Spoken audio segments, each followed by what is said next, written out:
अस्सलामु अलैकुम वरहमतुल्लाहि वबरकातुहू। Walaikum assalam wa rahmatullahi wa barakatuhu. Welcome back with best health and always with us, inshallah.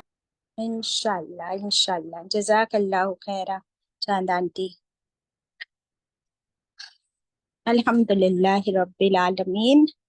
इन्नल हम्दुलिल्लाह नहमदुहु नुसल्ली अला रसूलिहिल करीम अम्मा बाद व अऊज़ु बिल्लाहि मिनश शैतानिर रजीम। बिस्मिल्लाहिर रहमानिर रहीम। रब्बी ज़िदनी इल्मा रब्बिश्रह ली सदरी वयस्सिर ली अमरी वहलुल उक़दतम मिन लिसानी यफ़क़हू क़ौली। It means, O my sustainer, increase my knowledge. O my sustainer, open my heart to your light and make my task easy for me. Open the knot of my tongue so that they might fully understand whatever I say. Ameen.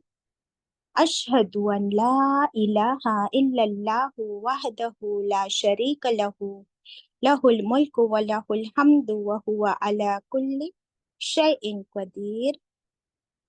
Allahumma salli wa sallim ala nabiyyina Muhammad sallallahu alayhi wa sallam. Welcome back my dear sisters. अल्हम्दुलिल्लाह, अल्लाह के करम से, अल्लाह का शुक्र है कि अल्लाह ने फिर से सेहत तंदुरुस्ती दे दी। आजमाइशें तो जिंदगी का हिस्सा है, वो आनी है, बट अल्लाह की रहमत, अल्लाह का करम बहुत बड़ा है और अल्लाह ताला का जितना हम शुक्र अदा करें उतना कम है। तो हम पढ़ रहे पारत 30 सूरत अल बलद, जो हम थोड़ी स्टार्ट कर चुके थे, बट आज फिर से हम इसे पढ़ेंगे इंशाल्लाह। तो तिलावत होगी सूरत अल बलद की। आप सब कुरान खोल लीजिए, मेरे साथ मिलकर पढ़िए। बिस्मिल्लाहिर्रहमानिर्रहीम। बिस्मिल्लाहिर्रहमानिर्रहीम। ला उक़सिमु बिहाज़ल बलद व अन्त हिल्लुम बिहाज़ल बलद व वालिदिन व मा वलद लक़द ख़लक़नल इंसान फ़ी कबद अयहसबु अन लन यक़दिर अलैहि अहद यक़ूलु अहलक्तु मालन लुबदा अयहसबु अन लम यरहु अहद अलम नजअल लहु ऐनैन व लिसानन व शफ़तैन व हदैनाहु नजदैन। सदक़ल्लाहुल अज़ीम। Alhamdulillahi Rabbil Alameen. Kindly share the screen. Where are the co-hosts? Who's sharing the screen? Shamim kahan hai? Beta, she needs to be made co-host. Yeah. Okay. Alhamdulillah. चले, सना भी है, शमीम है, चांद आंटी है। Where is Tabassum?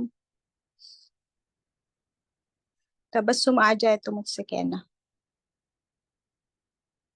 चले, तो अल्लाह का बड़ा एहसान है, उसका करम है कि हम फिर से अल्लाह के कलाम के साथ जुड़ सके और अल्लाह ताला हमें कायम रखे कि हम हमारा ये जो ब्यूटीफुल डिसिप्लिन है, टाइम टेबल है कुरान के साथ, इसे समझना और to ponder upon every word of Allah, तो अल्लाह ताला हमसे ये कराता रहे और हम इसी तरह सीखते रहे और इस पर अमल भी करते रहे इंशाअल्लाह। पारा 30 में सूरतुल बलद मक्की सूरा है, 1 रुकू है, 20 आयात। बलद के माने शहर, द सिटी। बिस्मिल्लाहिर्रहमानिर्रहीम। ला उक़सिमु बिहाज़ल बलद। ला, यहाँ पर ला का मतलब तो नहीं है, लेकिन अल्लाह सुब्हानहू ताला जस्ट हमें हमारा अटेंशन ड्रॉ करने के लिए फरमाते हैं ला, तो हम लोग सब अटेंटिव हो जाते कि क्या फरमा रहे अल्लाह ताला। देन उक्सिमु, मैं कसम खाता हूँ। फर्स्ट पर्सन में अल्लाह ताला स्वेयर्स बाय व्हाट, बिहादल बलद, इस शहर की। और अल्लाह ताला ने ना शहर का नाम भी नहीं बताया, तो फिर हमें कैसे पता चला कि ये मक्का शहर की कसम है? बस अल्लाह ताला ने फरमाया I swear by this city, तो कैसे पता चला? कोई हिंट मिली? मिली कोई हिंट कि ये कौन से शहर की कसम है? मैं बोलूं बाजी? जी जरीन, मक्के शहर। कैसे पता चला? अल्लाह ताला कसम खा रहे हैं ना। नाम तो तो नहीं लिए ना जरीन। सवाल तो ये है कि अल्लाह ताला ने इस सूरा में मक्का शहर का नाम नहीं लिए, हमको कैसे पता चला कि ये मक्का शहर की कसम अल्लाह ताला उठा रहे? किसी को नहीं आ रही आइडिया? एनीबॉडी ट्राई करना है? Let it be wrong, no problem. Muqaddasa, बाजी इस शहर की बात हो रही, इस यानी वहीं जहाँ पे मकाम आपका है। ओके सुरैया आप ट्राई करो। बाजी मक्के के लोग कस्में बहुत खाते थे। ओके अरे हमने अभी अभी देखा कि ये मक्की सूरा है और अभी हिजरत से पहले नाजिल हुई है, तो हिजरत से पहले आप सल्लल्लाहु अलैहि वसल्लम कहाँ पर थे? मक्का ही में थे। तो फिर फरमाया कि मैं कसम खाता हूँ इस शहर की, तो मक्का में है तो फिर मक्का शहर की कसम खाई। समझ आई बात? अगर हम कहे कि मैं कसम खाती हूँ इस शहर की, तो इस वक्त मैं मुंबई में हूँ, तो फिर बात क्लियर हो गई, ठीक है ना? तो आप सल्लल्लाहु अलैहि वसल्लम इस वक्त मक्का में थे, इसलिए अल्लाह ताला ने फरमाया कि मैं कसम खाता हूँ इस शहर की। अब ये कोई आम शहर तो है नहीं, बहुत खास शहर। कौन सा शहर? मक्का मुकर्रमा। किस वजह से खास है ये?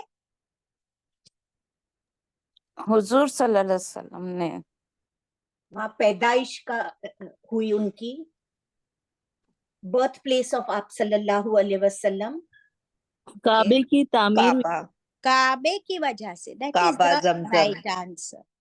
काबे की वजह से ये शहर सबसे खास, इस शहर की खासियत, क्योंकि देखिए आप सल्लल्लाहु अलैहि वसल्लम की पैदाइश भी बाद में हुई ना, काबा तो पहले तामीर किया गया, और फिर जब इब्राहिम अलैहिस्सलाम ने काबा बनाया तभी आप अल्लाह ताला ने फरमाया कि पुकारो लोगों को यहाँ हज करने के लिए, और कोई नहीं था वहां पर, किसे पुकारा जाए?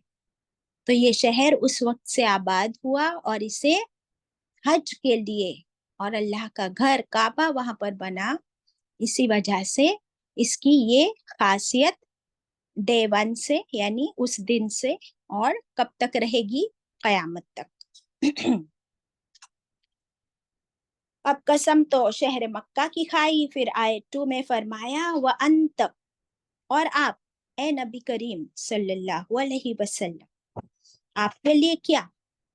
हिल्लुम बिहादल बलद, ये शहर वैसे तो हराम है, यानी कैसा शहर है?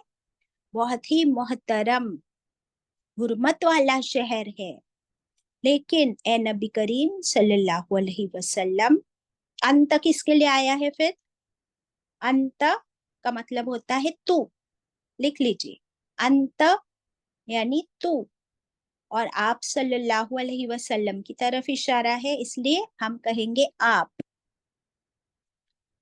तो उसको सर्कल करके लिख लीजिए कि ये नबी करीम सल्लल्लाहु अलैहि वसल्लम से अल्लाह ताला फरमा रहे, और आप हिल्लुम, हलाल है, बिहादल बलद, इस शहर में। दैट मीन्स मक्का शहर तो एक्चुअली हुर्मत वाला शहर है, वहां बहुत सारे रेस्ट्रिक्शंस है।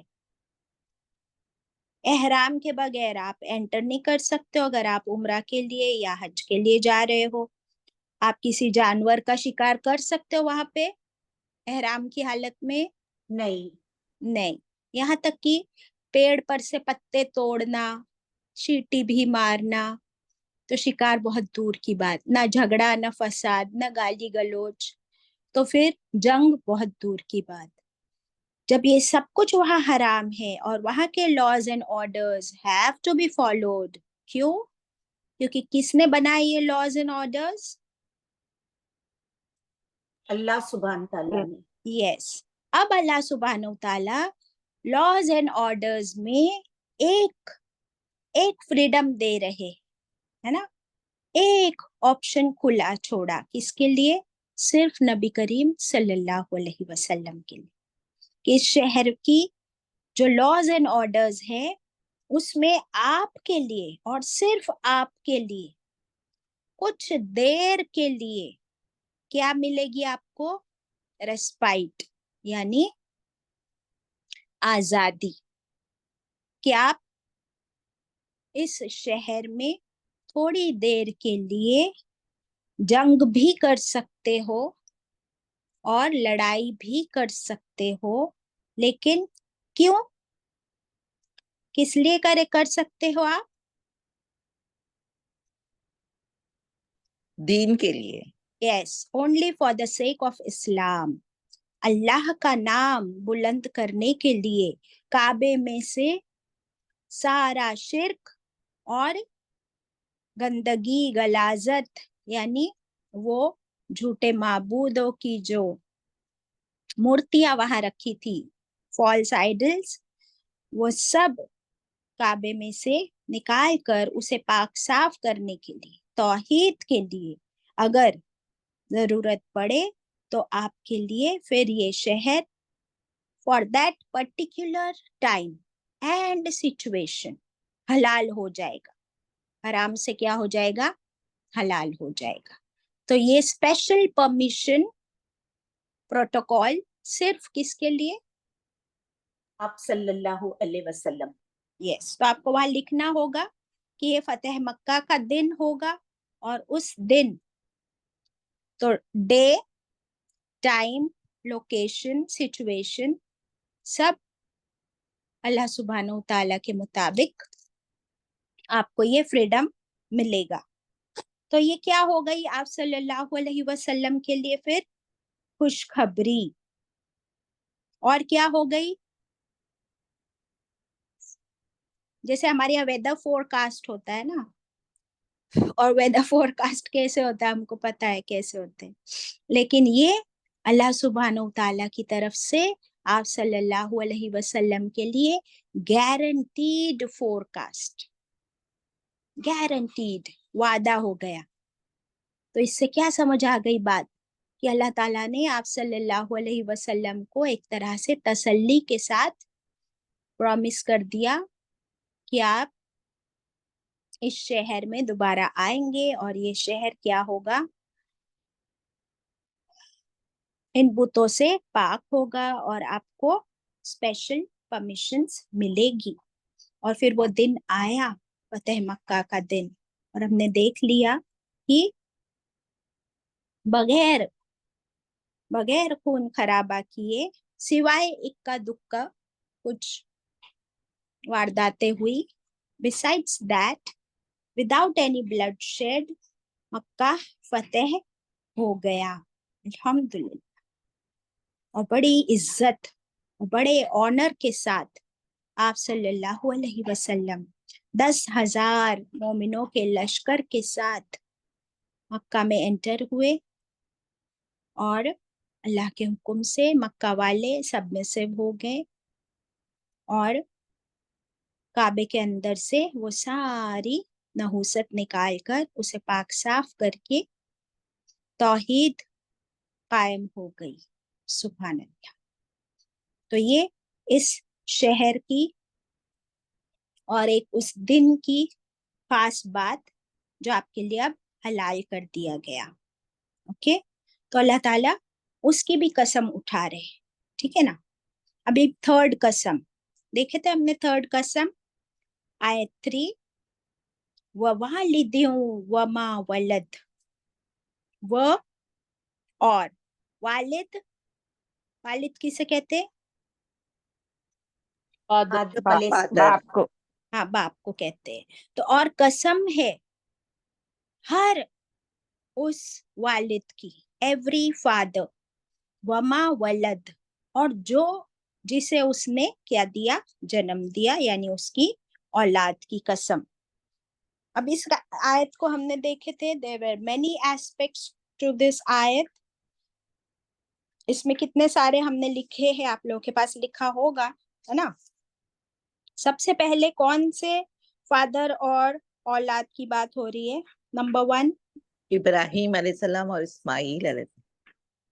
इब्राहिम अलैहिस्सलाम और इस्माइल अलैहिस्सलाम ने मिलकर काबे की तामीर की अल्लाह के हुक्म से।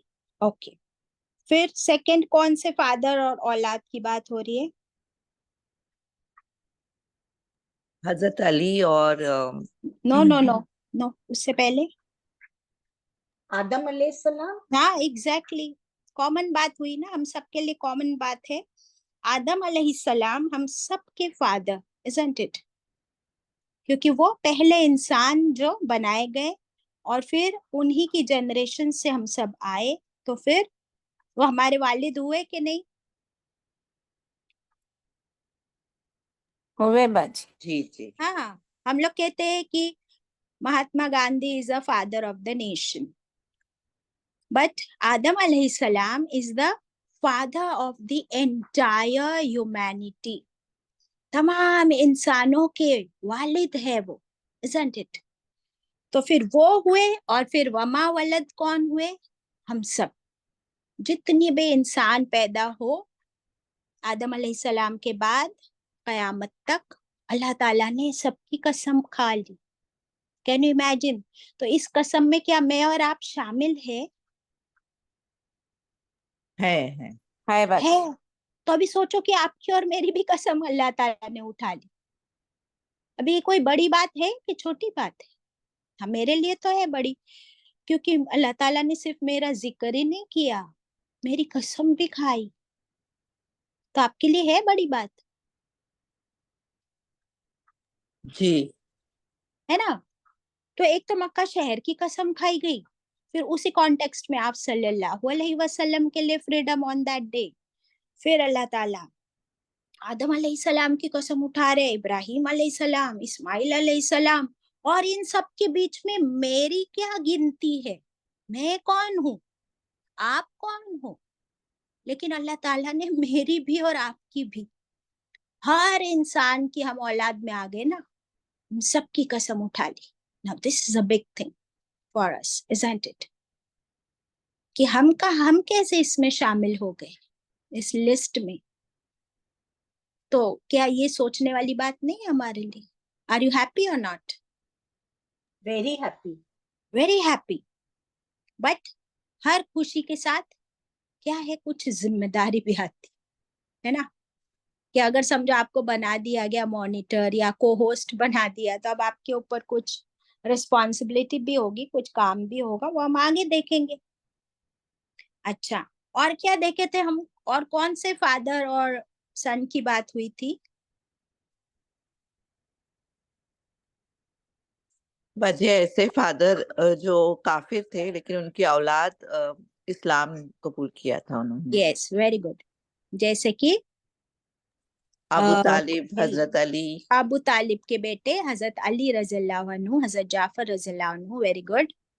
फिर वलीद बिन मुगीरा ईमान नहीं लाया, वो ऐसा फादर था, लेकिन अल्लाह ताला ने कैसा बेटा दिया कि उसे हिदायत अल्लाह के हुक्म से मिली। वो कौन थे? खालिद खालिद बिन बिन वलीद। वलीद। और उनके भाई भी थे, वलीद बिन वलीद। आपको याद है, खालिद बिन वलीद से पहले उनके भाई वलीद बिन वलीद ईमान लाए थे, डू यू रिमेम्बर?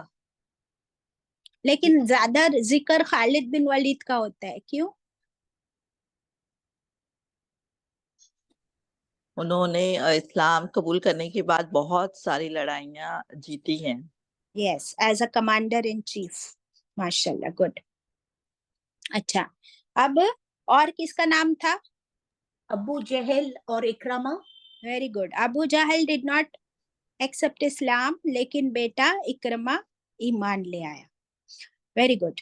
तो इस तरह जो लिस्ट है वो हम आज जितने भी रिवर्ट्स है इस दुनिया में, है ना, तो वो सब भी इसमें शामिल हो सकते हैं। यहाँ तक कि अगर मैं खुद अपनी जिंदगी के कुछ काफी सालों तक I was just a so called Muslim, लेकिन फिर अल्लाह ने मुझे हिदायत दी, आपको हिदायत दी, और कैसे हमारी जिंदगी टर्न हुई, तो फिर हम भी इस लिस्ट में शामिल होते हैं, इजंट इट?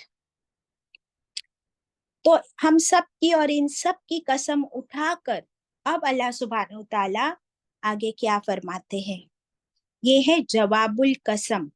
तो अब हमारी खुशी से ज्यादा जिम्मेदारी बनती है कि हम समझे कि कसम खाकर अल्लाह ताला क्या फरमा रहे।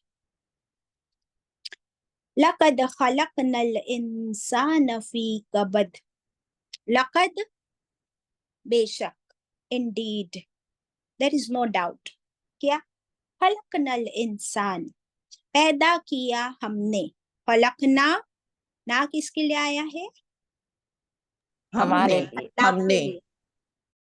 हम कौन है? अल्लाह अल्लाह सुभान ताला। तो वो लिखना है, because there must be some new students, those who must have recently joined. तो देखिए, खलक का मतलब होता है पैदा करना, और ना, हम अल्लाह ताला के लिए आए, इट्स अ रॉयल हम। तो अल्लाह ताला फरमाते इसमें कोई शक नहीं कि हमने पैदा किया, वी क्रिएटेड अल इंसान, हर इंसान को। और फिर इंसान में कौन आ गए? मर्द और औरत, ऑल द ह्यूमन बीइंग्स को किसने पैदा किया? अल्लाह ताला फरमाते हैं हमने पैदा की। अब कैसे पैदा किया? फी कबद, यानी मुशक्कत में, बड़ी हार्डशिप्स में। कोई कोई भी इंसान का बच्चा जब पैदा होता है तो वो पैदाइश भी आसान नहीं होती, और पैदाइश के बाद जिंदगी आसान नहीं है। Life is difficult, it is in hardships. जिंदगी अल्लाह ताला ने हमें बिल्कुल रियलिटी चेक दे दिया है कि किसी गलत फहमी में मत रहो। ए इंसान, गलत फहमी में मत रहो, ये जिंदगी आसान नहीं है। Life is not easy, then how it is? Indeed it is difficult. बहुत मुश्किल है ये जिंदगी। हम में से कोई कह दे कि जिंदगी आसान है, जरा हाथ ऊपर करो। है किसी की जिंदगी आसान? एनीबडी? किश्वर, नीलोफर, शाइला? हम मैंने सबके नाम देख रही हूँ और मुझे खुशी हो रही है, और बिकॉज आफ्टर मेनी डेज आप सबसे मुलाकात हो रही है ना, और मैंने भी आप सबको बहुत मिस किया, और पढ़ना पढ़ाना इस चीज को मिस किया। तो टेल मी, किसकी जिंदगी आसान है किसी की? देखो किसी का हाथ ऊपर नहीं आया ना, चाल आंटी? नहीं। क्योंकि है ही नहीं। तो फिर अल्लाह ताला हमें क्यों बता रहे हैं इतनी कस्में खा के? ये बात क्यों बता रहे? इसलिए बता रहे कि हम किसी गलत फहमी में ना रहे, किसी खुश फहमी में ना रहे। This is the reality and accept it. ये एक्सेप्टेंस कितना जरूरी है, हम्म? जरूरी है कि नहीं? है।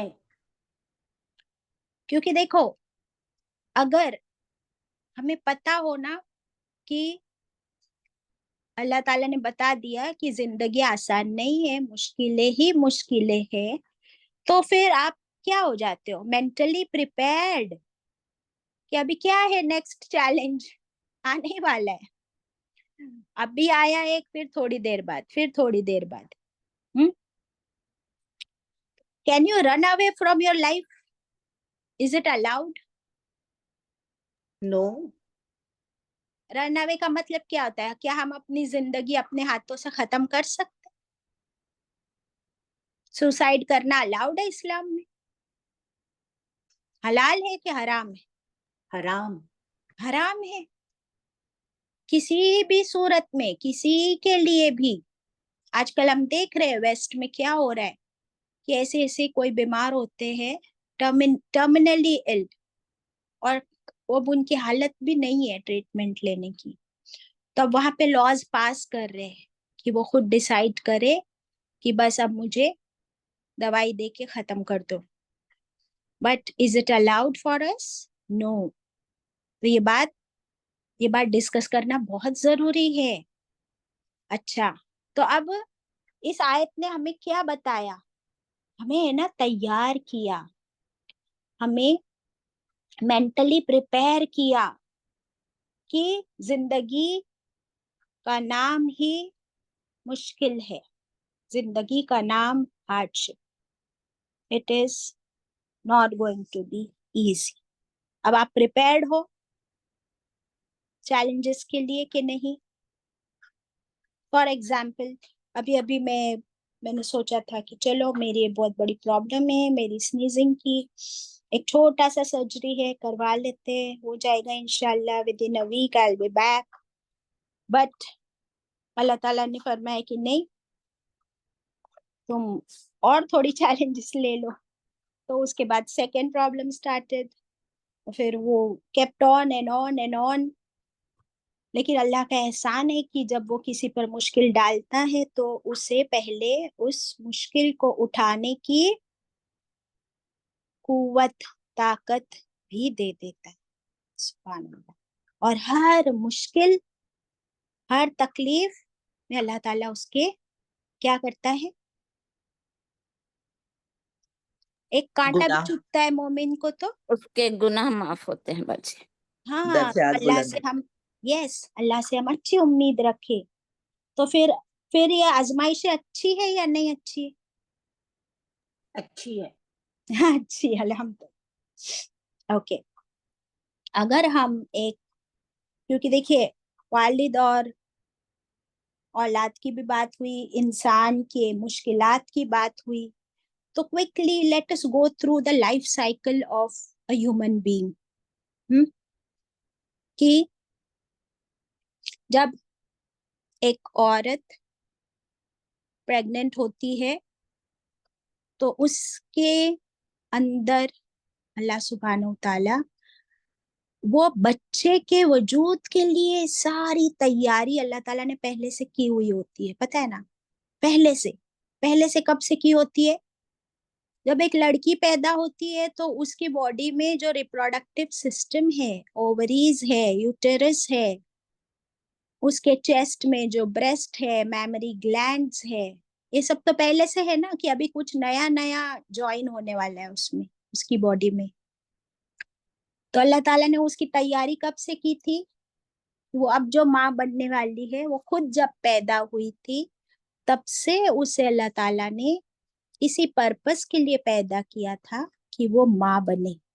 अब जब वो इस स्टेज पे आती है तो फिर उसके सारा रिप्रोडक्टिव सिस्टम एक्टिवेट हो जाता है, एक्टिवेट। आपके घर में एक एक्स्ट्रा रूम होता है जहाँ, जिसे आप कभी गेस्ट रूम कहते हो, सबके घर में नहीं होता है, बट जनरली होता है ना एक एक्स्ट्रा गेस्ट रूम, चांद आंटी, जी हाँ। है ना, पहले से होता है। जी। और फिर जब आपके घर में कोई मेहमान आने वाला होता है, आपको पता है, तो आप क्या करते हो? वो रूम को तैयार करते हैं उनके उसको लिए। क्लीन करेंगे, अरेंज करेंगे, बेडशीट्स वगैरह, so you do it, but you already had it always, है ना, अगर आपके पास है तो। वैसे अल्लाह ताला ये एक गेस्ट रूम बना के रखे हर औरत के अंदर, और फिर उस गेस्ट रूम को एक्टिवेट किया जाता है, प्रिपेयर किया जाता है, और फिर वहां पे अल्लाह ताला ये लाइफ को शुरू करते हैं। अब वो इतनी सी छोटी सी जगह में, अब तो पेट बड़ा भी नहीं हुआ है ना, वहां से ये ग्रोथ सारी अल्लाह के हुक्म से वो पैदाइश शुरू होती है। So why we went there, because ये वर्ड खलकना, हमने पैदा किया। तो कहाँ होती है पैदाइश? उस छोटे से गेस्ट रूम में, यूटरस में, माँ के रहम में। और फिर धीरे धीरे धीरे अल्लाह के हुक्म से वो वहां पर बच्चा पैदा हो रहा है, तैयार हो रहा है, और उसके सारे वजूद की तैयारी कनेक्टेड है उसके माँ के बॉडी से। वहीं से न्यूट्रिशन आ रहा है। क्या माँ को पता है आज क्या बन रहा है अंदर? आज लिवर बना के किडनीज बनी कि नहीं। आंखें बनी? नहीं। और क्या माँ कह सकती है कि आंखें ऐसी होनी चाहिए, बाल वैसे होने चाहिए, क्योंकि मेरा बच्चा है, लड़का होना चाहिए या लड़की? तो हमारा तो कोई से भी नहीं है। अब आप देखिए, इतनी छोटी सी जगह में वो बच्चा पैदा हो रहा, बन रहा है, नॉट पैदा हो रहा है। और ये सब कुछ कौन कर रहे हैं? ये अल्लाह की क्या कुदरत है, क्या कमाल है। लेकिन क्या उस बच्चे के लिए भी वहां पर मुश्किल है या नहीं है? है। वो धीरे धीरे बड़ा हो रहा है, और फिर उसके लिए जगह कम पड़ने लगती है। कैसे पता चलता है जगह कम पड़ने लगती है? As the stomach pet grows, बढ़ने लगता है। पेट बड़ा होता है, नंबर 1। और बाजी लाते मारते हैं बच्चे। ऐसा नहीं, राइट। हाँ, हमको लाते पड़ रही होती है अंदर से बाहर। दुनिया की लाते कहाँ से पड़ती है? बाहर ही होते हैं, और बाहर से ही बाहर लाते पड़ रही होती है। अंदर से बाहर लाते आ रही है। That means now I am growing up, I am going to come out very soon, इंशाल्लाह।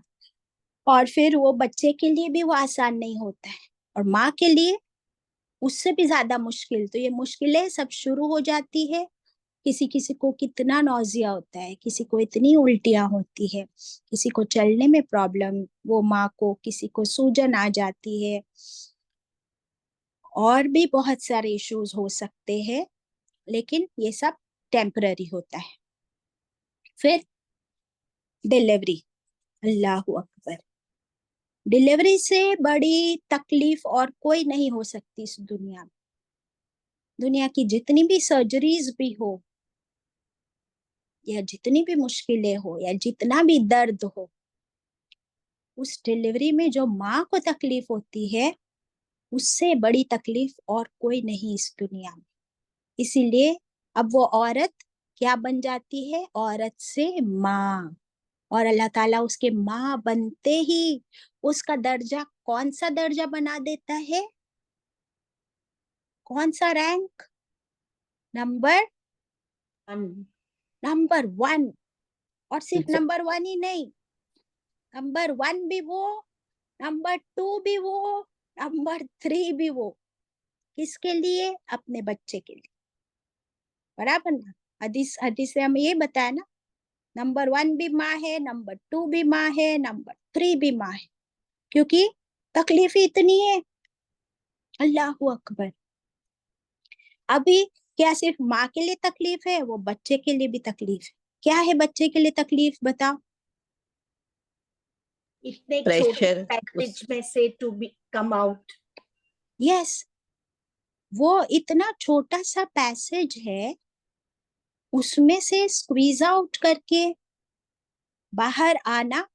इसीलिए जो सर वगैरह होता है ना बच्चे का, बॉडी भी काफी फ्लेक्सिबल भी होती है, and the head is not completely bony. Means वो जो बोन्स होते हैं ना, वो भी फ्यूज होकर, थोड़े से मोल्ड होकर बाहर आ सकता है, अल्हम्दुलिल्लाह। बट वो बच्चे के लिए also it is very difficult, माँ के साथ साथ। और क्या डिफिकल्टी है बच्चे के लिए?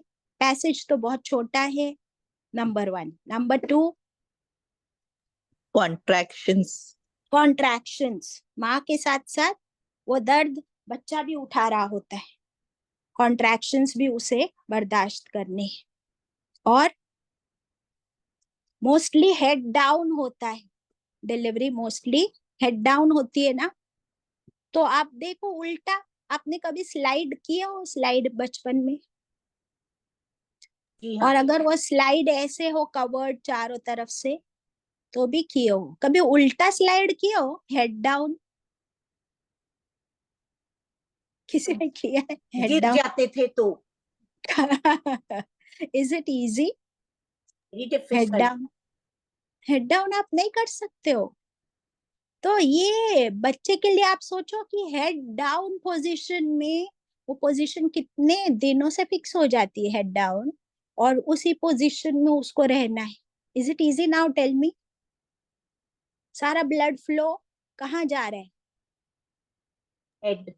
हेड में। उल्टा उल्टा लटका हुआ है वो इतने दिनों तक, बच्चा अंदर, और फिक्स्ड पोजीशन। अल्लाह तो रहम कर। पहले तो लात भी मार रहा था, अभी लात भी नहीं मार सकते। अल्लाह तो रहम कर। अब इसके बाद चलो, वो बहुत मुश्किल पैसेज में से, माँ के लिए भी डिफिकल्ट, बच्चे के लिए भी डिफिकल्ट, किसी तरह वो डिलीवरी हो रही है। अब बच्चा बाहर आते ही, अब उसके लिए क्या डिफिकल्टी? और सांस लेना है माँ बाजी। का दूध पीना। माँ का दूध भी बाद में। मुकद्दसा इज राइट। आपको पता है अभी वो कौन से एनवायरनमेंट में था? अंदर, वो पानी यूटेरस के में। अंदर पानी में था। और वो कोई सादा पानी नहीं होता है। एमनियोटिक फ्लूइड जो होता है, वो खास बच्चे की ग्रोथ और डेवलपमेंट के लिए, और बच्चा कनेक्टेड होता है माँ के प्लासेंटा से, है ना। वो जो नाड़ जिसे कहते हैं ना, नाल, वो बाद में जो कट की जाती है, तो उसको सारा न्यूट्रिशन वहां से मिल रहा था, उसको कुछ खाने पीने की जरूरत नहीं थी, और उसका ऑक्सीजन भी वहीं से आ रहा था। अब उसका क्या हो गया, मीडियम चेंज हो गया। यहाँ पे वो लिक्विड के अंदर था, अभी बाहर आते ही वो कौन से एनवायरनमेंट में आ गया? एटमॉस्फेयर। एयर। एयर है, लिक्विड से गैस में आ गया, ये एयर में आ गया। अब इसके लिए तो वो भी मुश्किल है। अब वो पहली बार सांस लेता है बच्चा, अभी तक उसने कभी सांस नहीं ली। पहली बार उसने आंखें खोली, और अभी तो अंदर था इतने लेयर्स में, अंधेरे में। अब पहली बार उसने उजाला देखना है। तो पहली बार आंखों की खोलते ही उसके ऊपर ऐसे लाइट आएगी जैसे आप टॉर्च अपने आंखों पे करो। How difficult is that? पहले तो सांस लेनी है, वो सांस जाएगी अंदर, पहली बार उसके फेफड़े काम करेंगे, लंग्स विल वर्क। अल्लाह तो रहम कर। पहले तो बच्चा पैदा होता है, डॉक्टर क्या करते पता है ना, उसको अपसाइड डाउन पकड़ लेते हैं, उसके पैर पकड़ के ऐसा उल्टा लटका देते हैं। क्यों ऐसा करते हैं? मजा आता है उनको। ताकि वो रोए और सांस ले। सारा जो वो फ्लूइड्स है ना, वो सारे फ्लूइड्स जो उसके नाक कान में वगैरह कहीं भी है, वो प्रॉपरली वो सब निकल जाए, और उसके बॉडी के फंक्शंस, क्योंकि वो आया ही था ना हेड डाउन, अभी हेड डाउन करके फिर उसको अपराइट करते। अल्लाह, ताकि सारी वर्किंग शुरू हो जाए। अब उसकी आंखें खुली, फिर वो वापस आंखें बंद करते, सांस ली। अब उसको कुछ समझ नहीं आ रहा है। अब उसमें उसके पास कौन पहुंच जाता है सबसे पहले?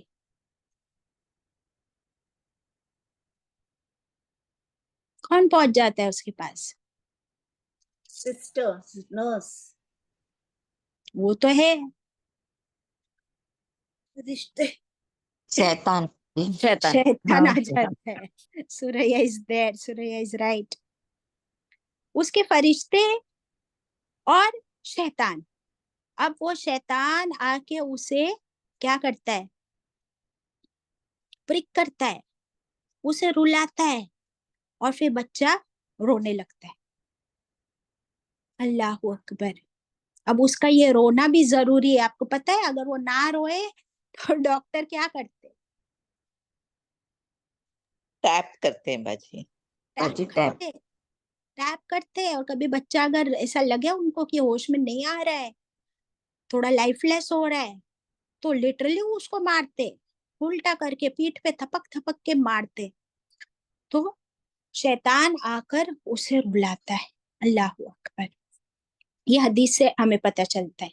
और अब धीरे धीरे धीरे उसके सारे ऑर्गन्स काम करने लगते हैं। फिर डॉक्टर्स उसके वाइटल्स वगैरह चेक कर लेते हैं और उसे फिर माँ के सीने पर थोड़ी देर रख देते, ताकि उसे माँ की वो सांसें, हार्ट बीट सुनाई दे, जो उसे अंदर 9 महीने तक ऑलमोस्ट सुनाई देती थी, जो उसके लिए क्या है, कंफर्ट, जिसे वो पहचानता है कि ये वही हार्ट बीट है, तो ये मेरी माँ है।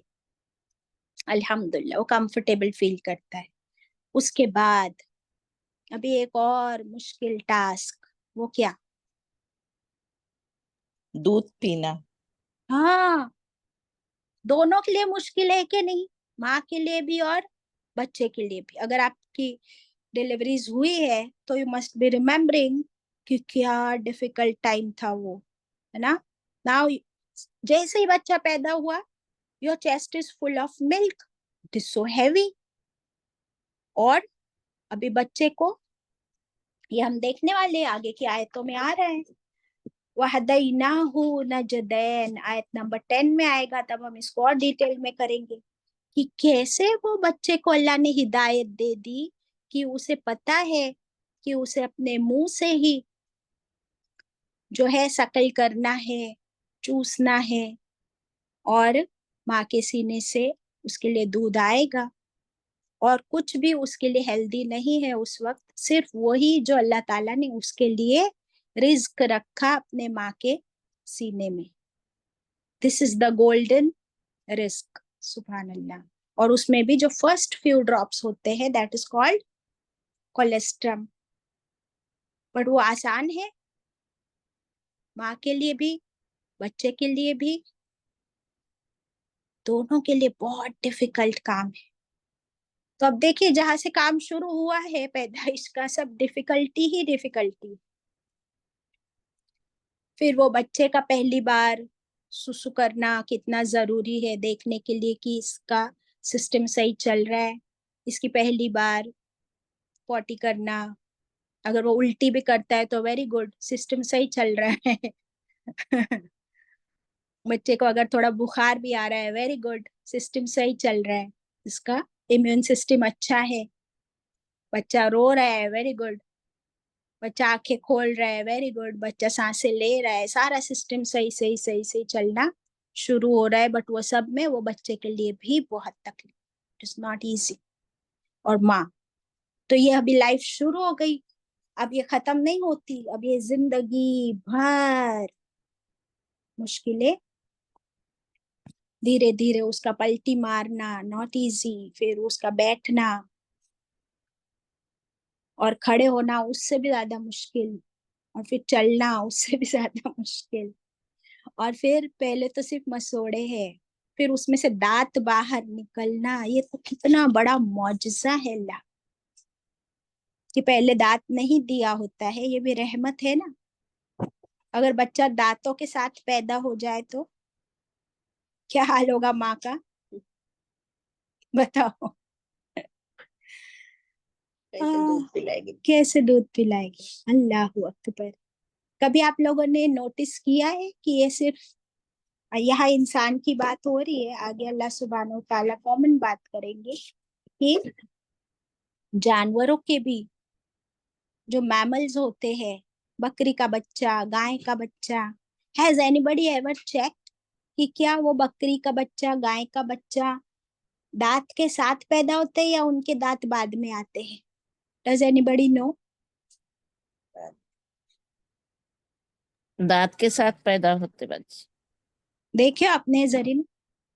बाजी हम्म, जी बाजी, बकरे के बच्चे देखे बाजी। देखियो दांत के साथ हाँ, पैदा होते हैं ना। हाँ, नानी के पास देखे हमारे। तो फिर देखो, फिर हमारे लिए कितनी रहमत है अल्लाह की, isn't it? और उनके लिए और भी आसानी ऐसी कर दी कि वो गाय का बच्चा, बकरी का बच्चा पैदा होते ही थोड़ी देर में खड़ा हो जाता है। हमारा बच्चा खड़ा हो सकता है पैदा होते ही? वो थोड़ी देर में खड़ा हो जाता है और वो खुद ढूंढ ढूंढ के अपने माँ के थन से दूध पीना शुरू कर देता है और विद इन फ्यू डेज वो घास भी चरने लगता है। तो अल्लाह ने हम इंसानों को कितना स्पेशल बनाया है। हमारा बच्चा खड़ा हो जाएगा ऐसे 4 दिन में, 2 दिन में, 1 दिन में, विथ टीथ। तो अल्लाह ने इंसान को कितना स्पेशल, कितना सेंसिटिव बनाया है कि माँ उसे इतने सॉफ्टली, सेंसिटिवली उठाती है, हैंडल करती है कि गर्दन, सर, अभी ये सब कुछ कैसा है, बहुत डेलिकेट है। तो मिस हैंडल नहीं कर सकते ना एक छोटे बेबी को, इंसान के बेबी को, वरना क्या होगी, गर्दन, सर, बच्चा गिर जाए तो क्या हो, अल्लाह रहम करे। सो डिफिकल्टीज ही डिफिकल्टीज। फिर चाइल्डहुड के बाद टॉडलरहुड, फिर बड़ा होता है टीनेज, उसकी प्रॉब्लम्स अलग, फिर जवानी, उसकी प्रॉब्लम्स अलग, मिडिल एज, उसकी प्रॉब्लम अलग, और बुढ़ापा, अल्लाह तू रहम कर। बुढ़ापा सबसे बड़ी मुश्किल, सबसे बड़ा चैलेंज। तो अल्लाह ताला ने आज हमको क्या दे दिया, रियलिटी चेक दे दिया।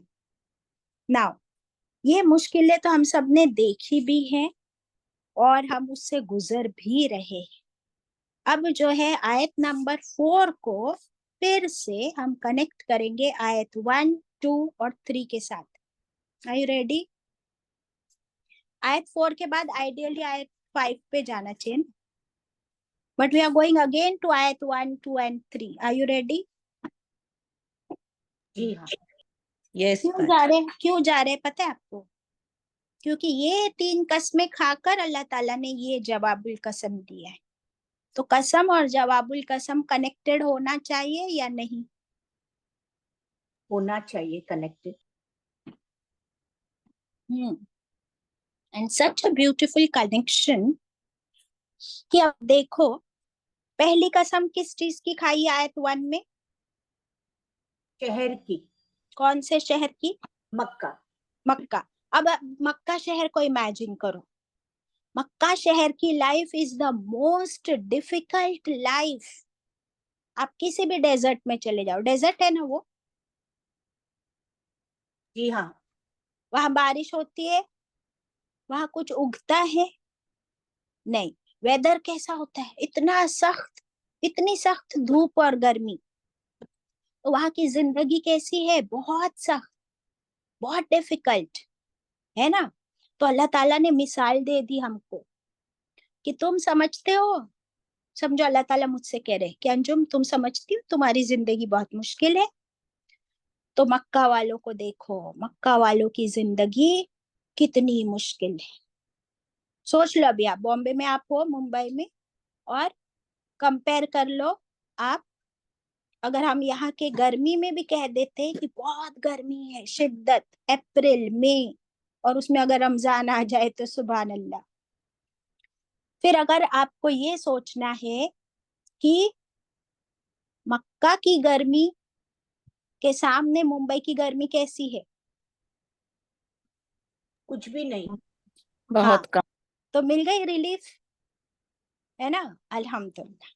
फिर मक्का में कुछ उगता भी नहीं, और फिर भी अल्लाह सुब्हानहू तआला ने, आपको याद है इब्राहिम अलैहिस्सलाम की दुआ, कि अल्लाह ताला से उन्होंने दुआ की कि अल्लाह इस शहर को क्या बना दे, अमन वाला अमन वाला। शहर, रिस्क वाला शहर, यहाँ पे जो भी आए और तुझ पर ईमान लाए तो अल्लाह तू उन्हें बेहतरीन रिस्क अता फरमा। अल्लाह ताला ने फरमाया जो ईमान नहीं लाएगा उसको भी दूंगा।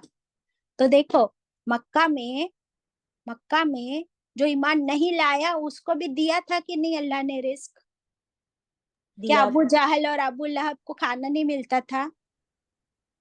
सबको दिया। है ना? तो ये है अल्लाह की रहमत। फिर हम सूरह कौन सी पढ़ चुके, कुरैश की सर्दियों में गर्मियों में भी अल्लाह ताला ने उनके लिए बिजनेस ट्रिप्स का इंतजाम किया। अल्लाह ताला ने उनको सेफ्टी और सिक्योरिटी कैसे दी कि मक्का वाले है ना, तो कोई चोर उचक्का डाकू इनके काफिले को छूता भी नहीं था। तो इन लोगों को कैसा प्रोटोकॉल, जेड सिक्योरिटी अल्लाह ताला ने अता की थी। तो जब अल्लाह ताला मुश्किलें भी देते हैं तो साथ साथ में अल्लाह की तरफ से राहतें भी होती है। और वो कैसी होती है वो हम पढ़ चुके, इन्ना मअल उसरी डैश उसरा। युस्रा। युसरा, इन्ना मअल उसरी युसरा, बेशक हर मुश्किल के साथ आसानी है।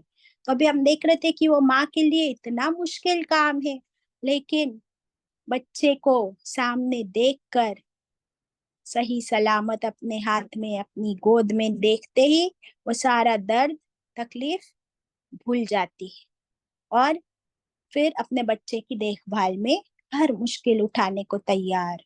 Once a mother always a mother.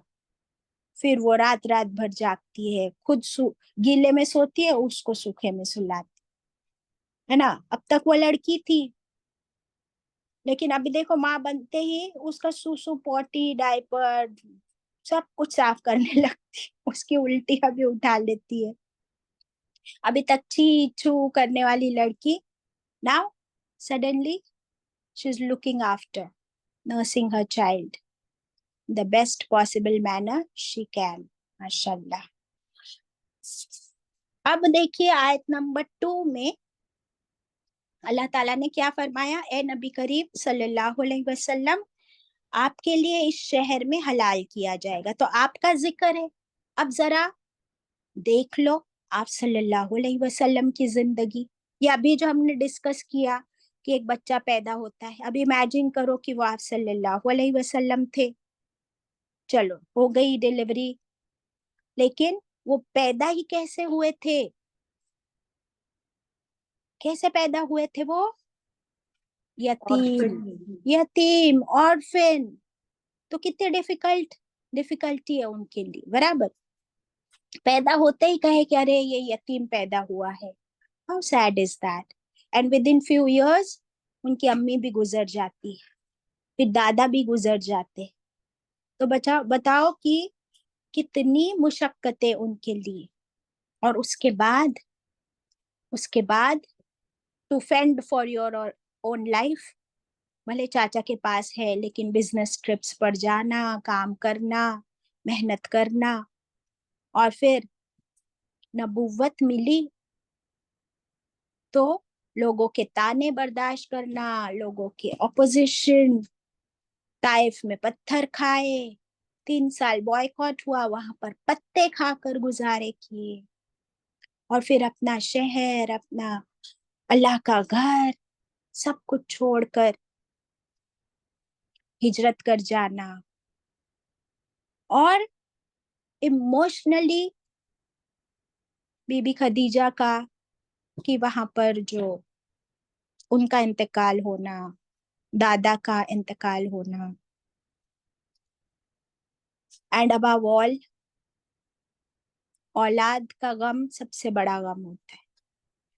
तो बेटे पैदा हुए तो वो नहीं रहे अल्लाह के हुक्म से, कितना बड़ा गम। बेटियां है तो उनके साथ क्या हुआ, क्या हुआ, तलाक दी गई बाजी। वो तलाक दी गई। अबू लहब जो सगा चाचा है, जो आपकी पैदाइश पे इतना खुश हुआ था, और फिर अपने बेटों से निकाह करवाया था आप सल्लल्लाहु अलैहि वसल्लम की बेटियों का, लेकिन नबुव्वत और रिसालत के बाद वही चाचा बन गया कट्टर दुश्मन। किसकी वजह से, तौहीद की वजह से। और फिर अपनी बेटियों के रिश्ते टूट जाना, कितना बड़ा गम, isn't it?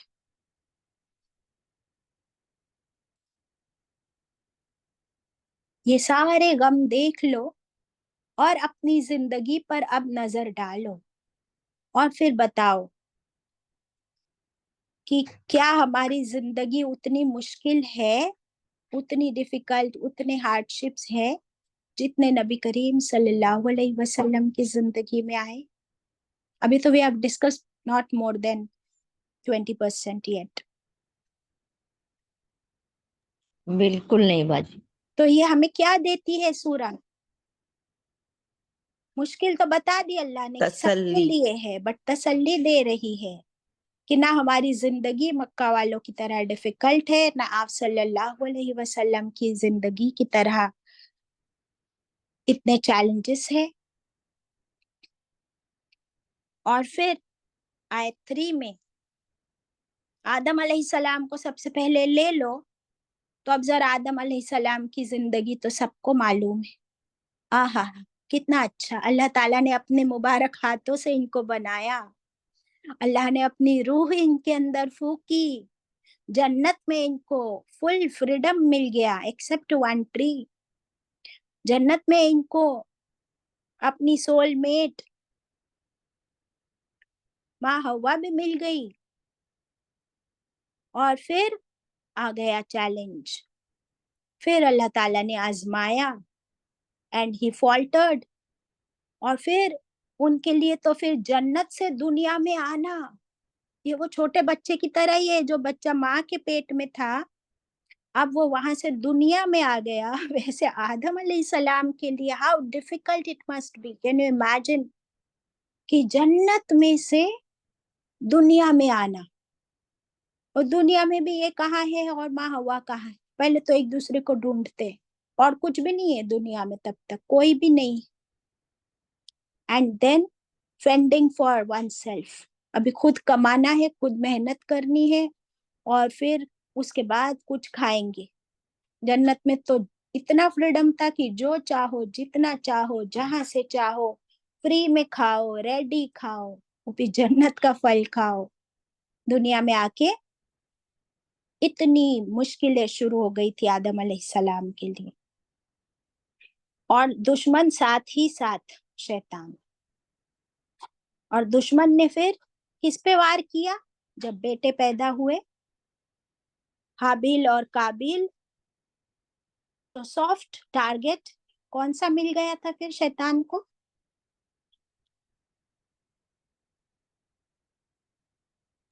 हाबिल या तकब्बुर। काबिल, कौन था सॉफ्ट टारगेट? तकब्बुर डाल दिया था हाँ, काबिल के अंदर। एग्जैक्टली।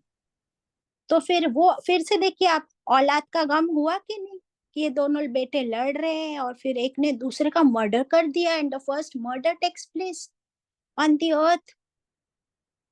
क्या आदम अलैहिस्सलाम के लिए ये मुश्किल नहीं था, डिफिकल्टीज नहीं थी? Tell me. उसके बाद अगर इब्राहिम अलैहिस्सलाम का जिक्र किया जाए, तो इब्राहिम अलैहिस्सलाम की जिंदगी तो हम पढ़ चुके हैं, डे वन से आजमाइश ही आजमाइश ही आजमाइश। If we go in that, तो हम आगे नहीं बढ़ सकते। But we know most difficult, सबसे ज्यादा आजमाए गए इब्राहिम अलैहिस्सलाम।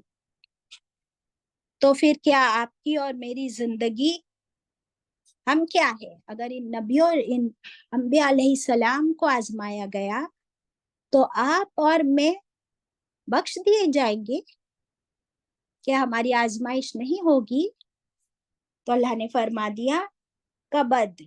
कबद का मतलब डिफिकल्टी, और कबद का मतलब लिवर भी होता है। वो नेक्स्ट क्लास में इंशाल्लाह कल हम डिस्कस करके आगे बढ़ेंगे।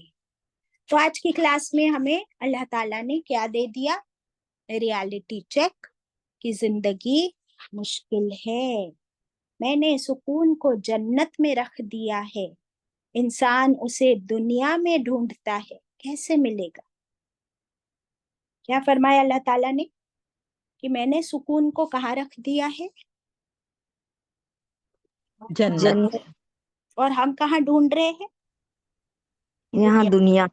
तो फिर बेवकूफी करते हैं ना, तो अल्लाह ताला हमें बता रहे बेवकूफी मत करो, इधर सुकून मिलने वाला नहीं है। यहाँ पे एक से बढ़ के एक टेस्ट है, कुरान पढ़ो, सीरत पढ़ो और बेस्ट तरीके से सब्र और शुक्र के साथ हर टेस्ट पार करो इंशाल्लाह। वाखिरु दावाना अनिल हम्दुलिल्लाहि रब्बिल आलमीन। रब्बना तकब्बल मिन्ना